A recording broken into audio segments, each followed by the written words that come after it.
সরকার মন্ত্রিসভা গঠন করছেন তারেক জিয়ার নেতৃত্বে। এই নিয়ে বোধহয় 3 দিন হলো, 3 দিন হয়েছে। অলরেডি মন্ত্রীরা নানান ধরনের মন্তব্য করেছেন, জনগণ এখন এটা নিয়ে ট্রল করছে। আগের সরকারের মন্ত্রীরাও কিন্তু এ ধরনের কথাবার্তা বলেছেন। আপনার ইন্টারিমের টাইমেও নানান ধরনের উপদেষ্টারা কথা বলেছেন, মিডিয়াতে এটা নিয়ে কথা হয়েছে।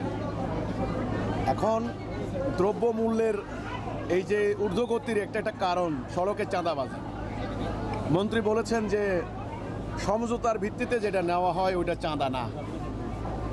তো এটা ওনার ওই কথাটার সত্যটা কিছুটা আছে, কিন্তু আসলে কি সমঝোতার ভিত্তিতে হচ্ছে কিনা? একটা সিস্টেমে যখন মানুষদেরকে জোর করে ঢুকিয়ে দেওয়া হয়, এটা কয়েক বছর পরে যখন এটা সেট আপ হয়ে যায়, অ্যাকসেপ্টেড হয়ে যায়, গ্র্যান্টেড হয়ে যায়, এটারে তো আপনার সমঝোতা বলা যায় না। যেমন আমরা যখন রাজশাহীতে যাই, ওইদিকে কিন্তু নাটোরের এখানে একটা টোল আছে। আমি আজ থেকে 30 বছর আগে দেখছি সেখানে টোল নেয়, এখনও টোল নেয়।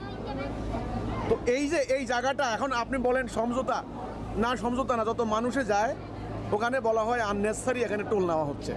তো একটা সিস্টেম যখন দাঁড়িয়ে গেছে, চাঁদা নেওয়া হচ্ছে, সড়কের মধ্যে দুর্নীতি হচ্ছে, জবরদস্তি হচ্ছে, তো এই সিস্টেমটা ভাঙাটা সহজ নয়।